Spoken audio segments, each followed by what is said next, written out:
The Denver Broncos defense could feast against Anthony Richardson and the Colts' inefficient passing attack if they can shut down some other things. We'll highlight and preview some of the bigger matchups and numbers from the Broncos-Colts matchup on Sunday here on today's episode, Locked On Broncos.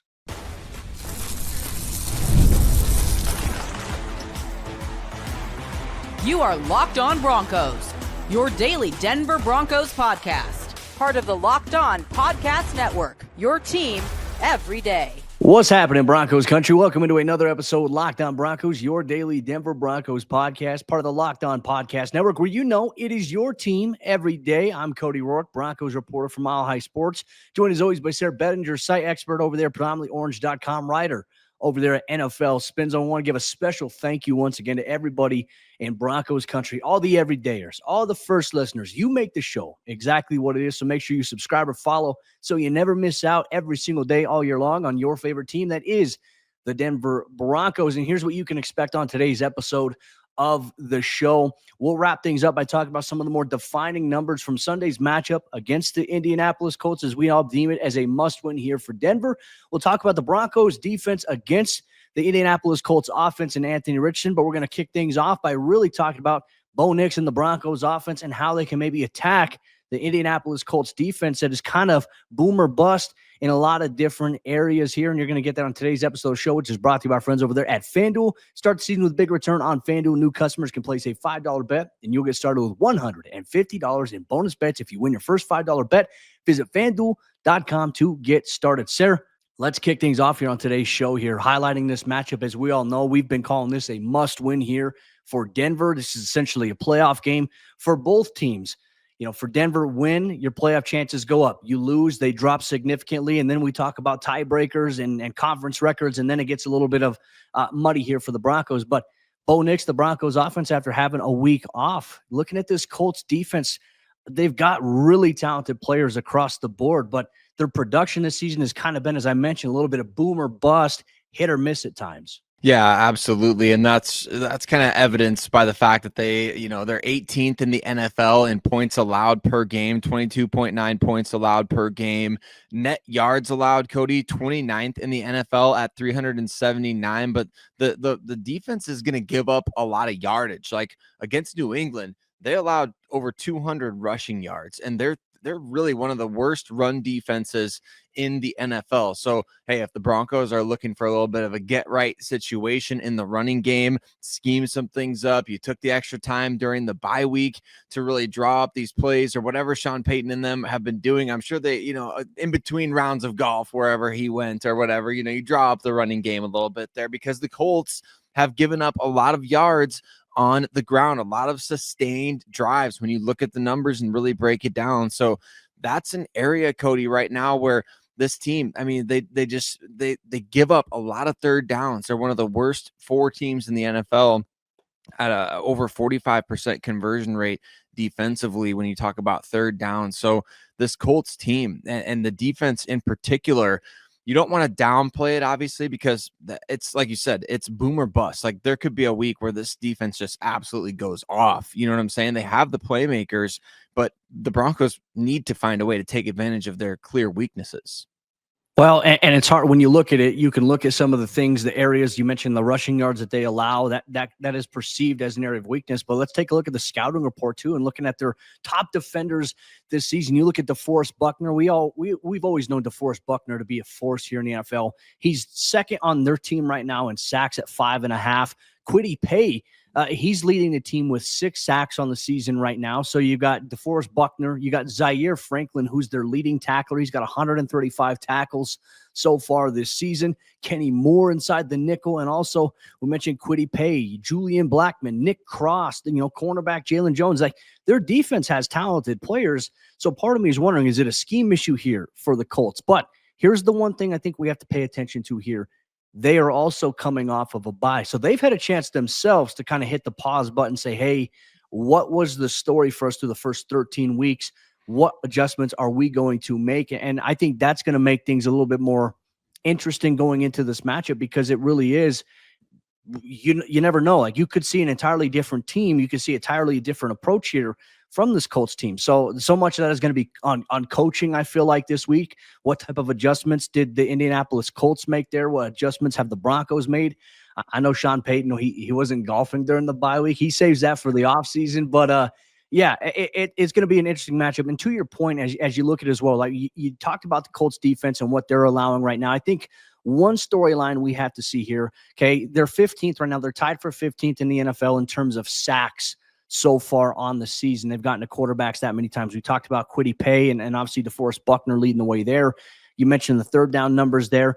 I think this is where the Broncos, which is interesting, when you look at the weekly release packet, it's nice to see the Broncos offense not have a single area on their offensive rankings where it's bottom 10 in the NFL. That when it's not in the red, that's a good sign there. But they don't have a lot of green. They got a lot of black text there. Like it's like black bold text. So there's no green in a lot of areas, and there's certainly no red. So you're in the middle there. So it's a middle of the pack offense right now.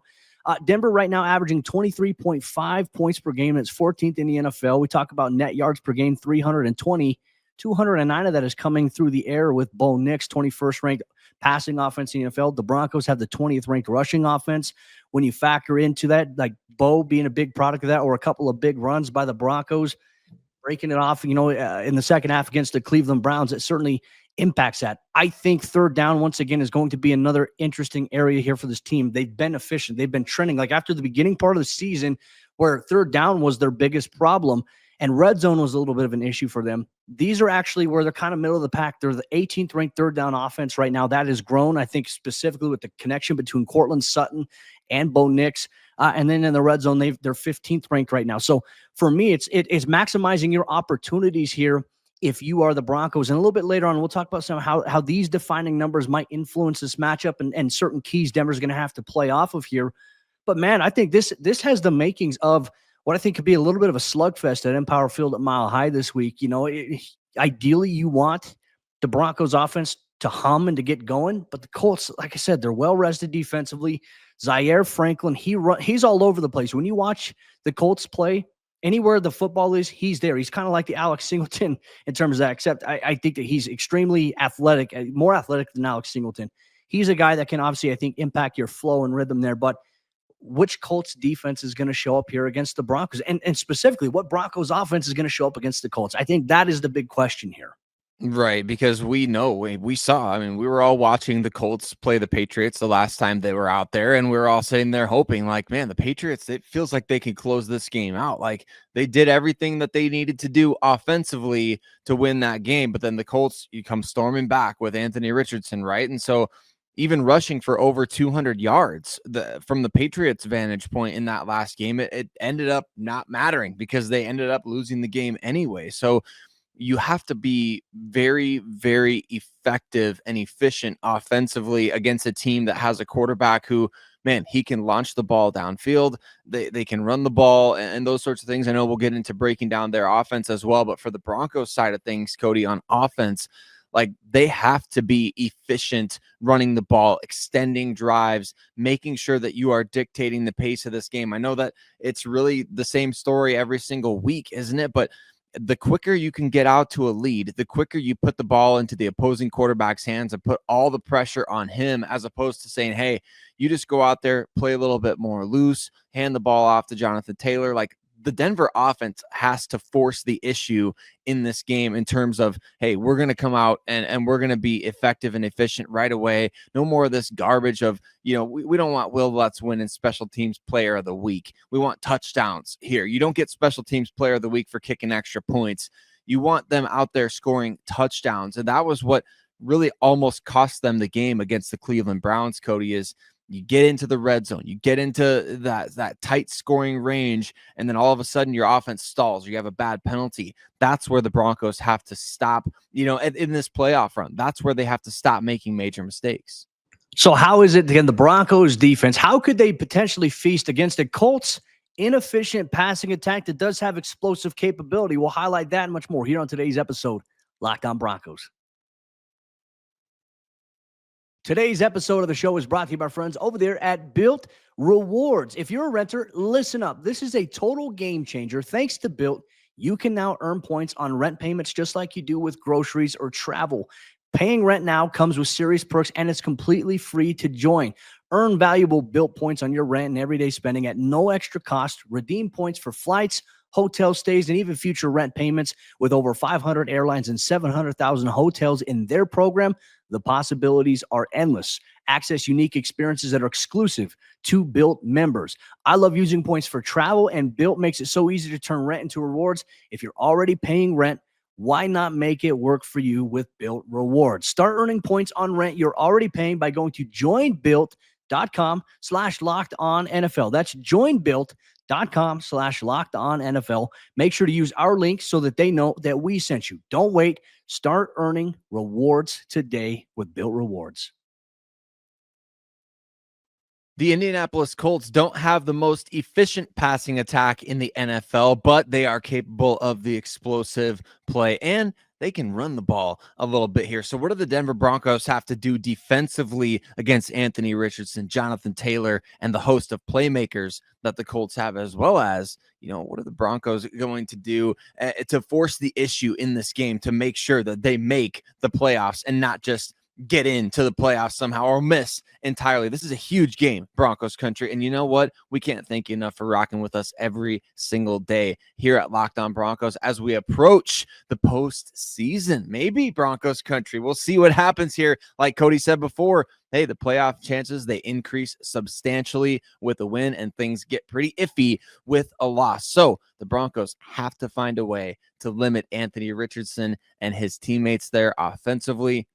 But if you haven't already done so, Broncos Country, we appreciate you so much for hitting subscribe wherever you listen to the show, as well as on YouTube. All you everydayers out there, mile high salute to all of you.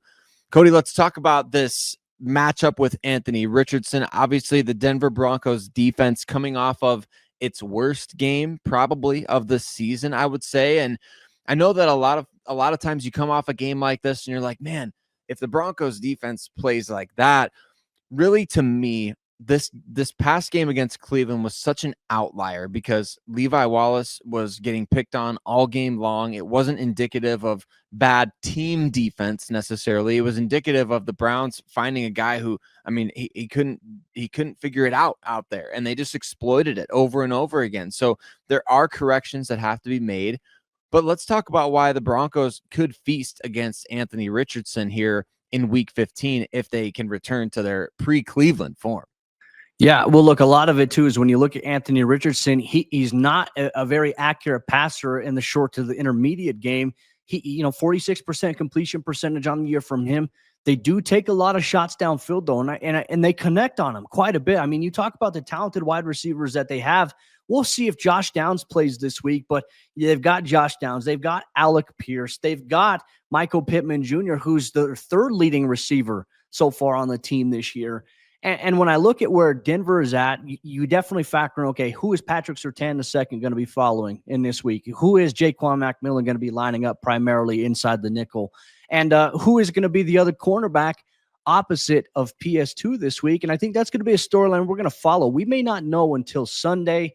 Obviously, if we get wind of it early on, or Sean Payton says we're going to have practice here on Wednesday afternoon and be there, we'll see what Sean has to say about that. But you look at the scouting report and it's like, all right, you look at Anthony Richardson and his struggles in terms of accuracy and the consistency factor there. You can't just overlook that, though, because of the numbers. He has the opportunity and the capabilities, I believe, to turn it on at any moment. And all you need is a couple of rhythm throws. But really, what the Colts need and what their bread and butter has kind of been, they've got a strong rushing attack between what Anthony Richardson can do with his legs and obviously Jonathan Taylor in the backfield, who leads the way for them, over 800 yards rushing, 5 touchdowns on the year for him. The thing is they take those shots downfield. They're not afraid to do it, and they hit on them quite a bit. And I think, to me, that's exactly the issue Denver dealt with against the Cleveland Browns and Jerry Jeudy. I think we all forget, too. There was one play where, luckily, Jameis Winston overshot Jerry Jeudy on one play that Wallace had, or Jerry might have had 300 yards receiving in that game. That's kind of scary when you think about this Colts offense that has had time to sit back and say, hey, we've got the Broncos film. We're resting up. Hopefully we get some guys back healthy. But now we're looking to make a little bit of a run, because really the Broncos are the toughest team that's remaining here on the Colts schedule in these final 3 games. To me, it's huge. If I'm not mistaken, I think they play the Giants once. I think they play the Titans, and I think they play the Jaguars to close out their season. that's a cakewalk. And if they beat Denver, Denver, I think, is going to be out of the playoffs. Denver loses this game. They still have a chance, but I think with the Colts schedule that's remaining, I just don't see it unless Baltimore or somehow Los Angeles goes on a little bit of a slide. That's why I think this is a must-win game. Limit the explosive plays there from Anthony Richardson and obviously their passing game. And look, you look at the tight end position. I know that's an area of concern that Colts fans have expressed this year. Mo Alley Cox is still a sizable option, and Denver struggled against David Njoku, who has similar size and look, can go up and make those contested catches. So to me, there's so much we have to watch for here this week. And really, I think the Colts offense, the numbers, they don't paint the full picture here. No, because their personnel is really tremendous. When you look at their target share this season, Cody, I mean, it's rare to see a team that's top 4 guys in terms of targets are all wide receivers. So the Colts have invested so heavily in that position with Michael Pittman Jr., Josh Downs, Alec Pierce, and then A.D. Mitchell, who consistently gets forgotten, I think, in terms of just the ability that he brings to the table. Obviously, a star wide receiver at Texas, big time size, downfield ability. When you look at that playmaking department for the Indianapolis Colts, you got 3 guys among 4 players on your roster who are averaging over 11 yards per reception with more than 40 targets. Like that. There's got to be very few teams around the league that have that, especially when they're all 4 wide receivers. Like I was kind of assuming, Cody, based on Anthony Richardson's struggles, like, okay, I'm going to pull up the numbers here for the Colts, and Jonathan Taylor is going to be one of their top 2 or 3 guys in terms of targets.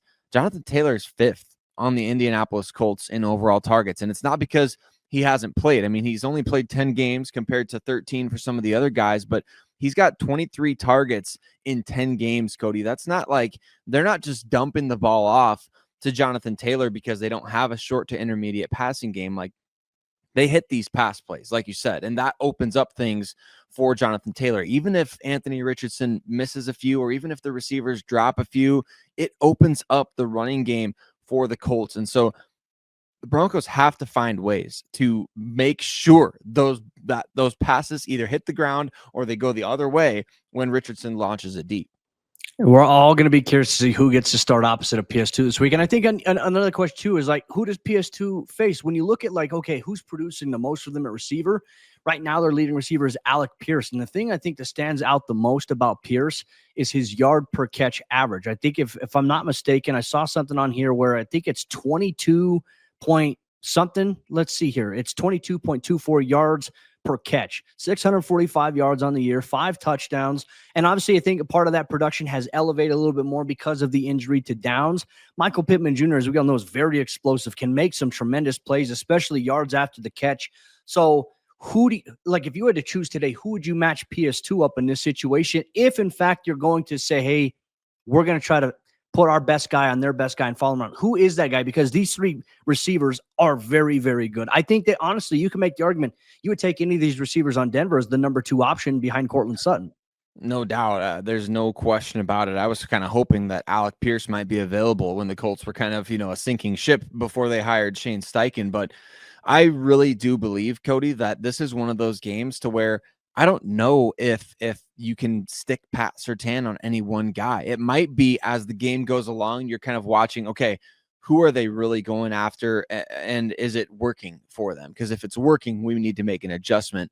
My brain says you go to Alec Pierce because the guy's averaging, like you said, over 22 yards a catch. Insanity to see that from a guy who gets a high volume of the targets. But at the same time, Michael Pittman Jr. is kind of the alpha. He's kind of the guy in their wide receiver room that's like, hey, we can target him on any 3rd down and know that if we put the ball in his general vicinity, like he's going to come down with it. So it may be a situational thing too, where you're like, hey, 3rd downs, we're going Pat Surtain on Michael Pittman Jr. On early downs, we're watching for them to try to take shots downfield. So we're putting PS2 on Alec Pierce. I think there could be a little bit of mixing and matching going on there.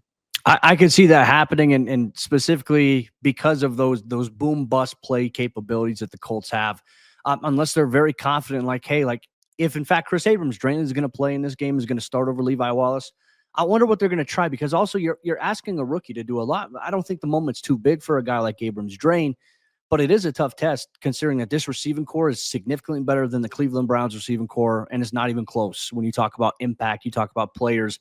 But there's going to be some other numbers that we're going to dive into, especially how can the Broncos defense be more efficient in the early downs against the Colts? That will define the outcome of this game. We'll highlight some of the defining numbers and much more on today's episode, Locked On Broncos. Today's Locked On Broncos podcast is brought to you by our friends over there at IceShaker. And listen up, Locked On Broncos listeners, it is the holiday season. And if you're just like me, sometimes you might procrastinate a little bit on getting gifts, or you're at the back end of trying to get all your gifts together for the loved ones in your life. Well, IceShaker is the perfect gift for the sports fans that are in your life. And look, it's the perfect gift because you have the opportunity. If you like to work out like me, you can put something in there. Or if you just like to keep your beverages cold, you can do the same exact thing. That's where IceShaker comes in handy. They're now officially licensed with the NFL, the NHL, the MLB, the NBA, and NCAA, and it will make for the ideal gift or stocking stuff for this holiday season. It's created by and used by the Gronkowski brothers.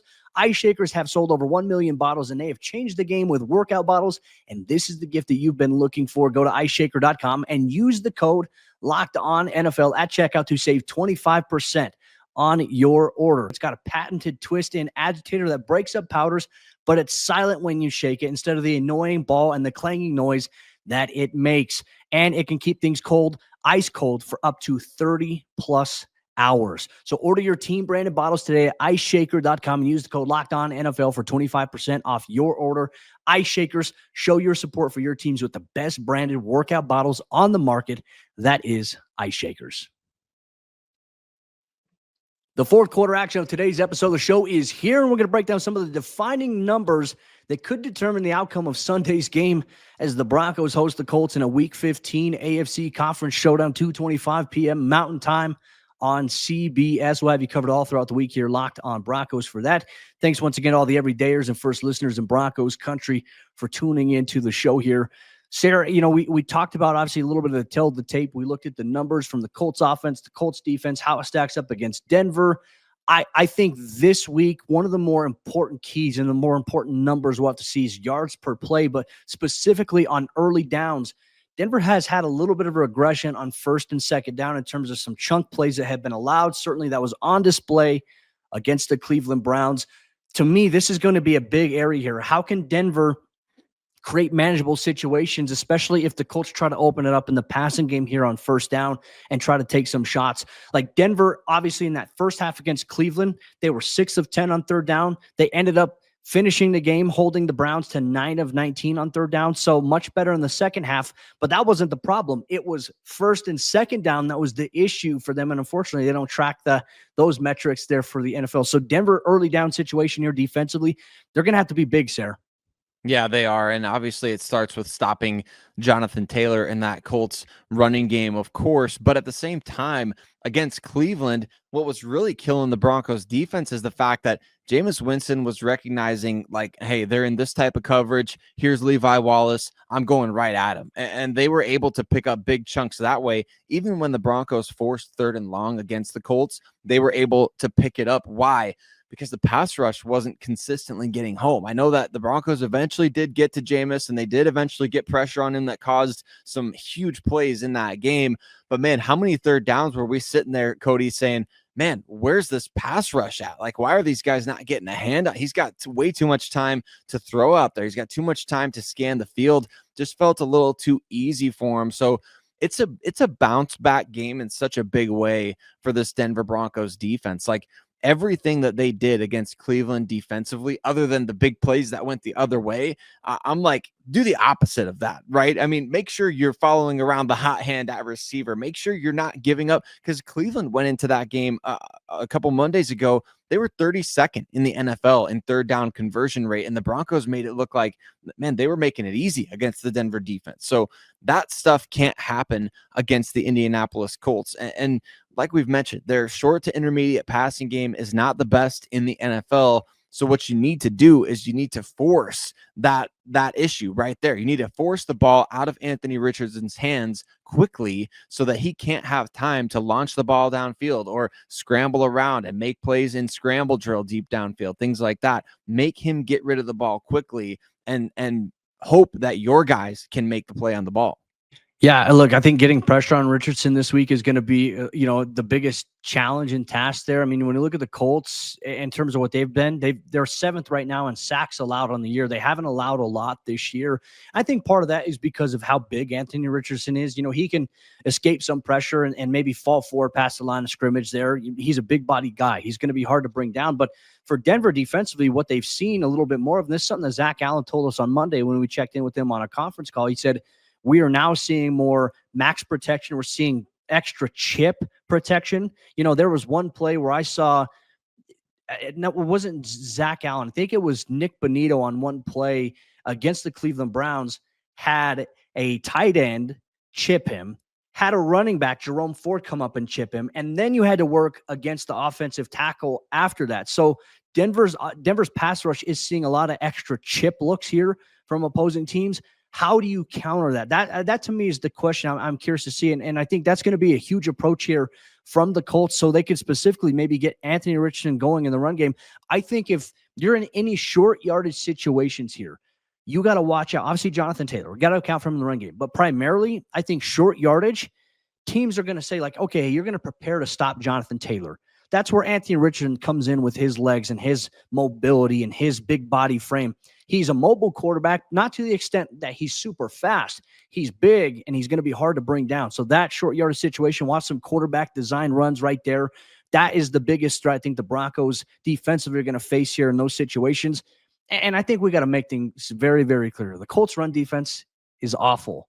The Broncos run offense has been awful this year.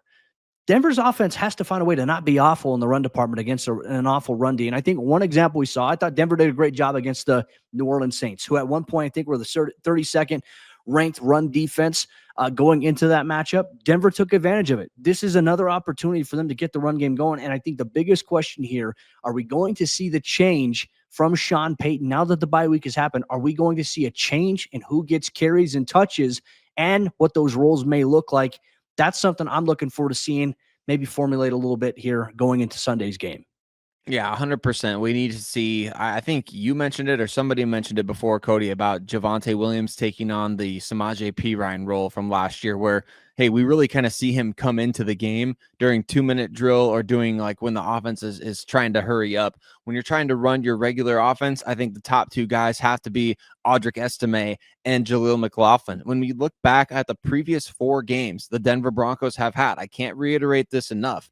In 3 of those games, Javonte Williams had a combined 13 carries for 0 yards. The one game that he had, really a good game was against Atlanta, 59 yards and a touchdown there. But other than that, 23 of his last 29 games, Cody. I mean, we're talking about less than 4 yards per carry in 23 of 29 games dating back to last season. It's just not sustainable. And so I would say, hey, when you get into those situations where you're going to be throwing, Javonte can do what he does best, pass protect, get out of the backfield and make a play in the passing game, potentially do those kinds of things because he is not bringing the juice in the running game. Now, of course, on Sunday, he could come out there and have 150 rushing yards and make me look stupid here. But you know what? I would say during the bye week is the ideal time to say, Audric Estime, he's going to carry the full load with Jaleel McLaughlin spelling him and Javonte coming in during those obvious passing downs. It's going to be interesting to see what the Broncos end up doing because ultimately it could determine their playoff fate. Well, I want to use an example in the AFC West. Look at what the Indianapolis Colts, the Kansas City Chiefs. Look what the Kansas City Chiefs recently did, right? When Isaiah Pacheco got hurt, they went to Kareem Hunt, who saw sometimes 25, 26 carries in a game. And then now that Pacheco is back, Pacheco's getting the primary workload. I think in the last couple of games, I think Kareem Hunt has only had a handful of carries and overall touches. And then you get Samaje Perine with a couple of touches per game. And that I think is where you see a team shift like, hey, we know this is our strength. We know what works. We know what doesn't work. To me, I think that's where the Broncos have to kind of just bite it and say, hey, we've been trying this all season long. It hasn't worked. If we're going to make the postseason, we need to find a way to get the run game going, and we need to get this young guy who we keep saying we want to get more touches to, get him the ball and see it through. And I think that's going to be a huge key here for the Broncos going forward here. But Broncos Country, Denver's got their first practice of the week here this afternoon on Wednesday, and then they'll practice Thursday and Friday before Sunday's game against the Indianapolis Colts. What you can expect if you're an everyday listener outside of this show, you're going to get an NFL squad show where the AFC teams and NFC teams sat down to talk about the NFL playoff format. And on top of that, you're going to get a crossover Thursday with Sayre and Locked On Colts. And then we're going to get our final game previews, bold predictions, key matchups that will define the outcome of the game. We're going to get all of that and much more on the next couple episodes here, Locked On Broncos, Broncos Country. We'll see you then.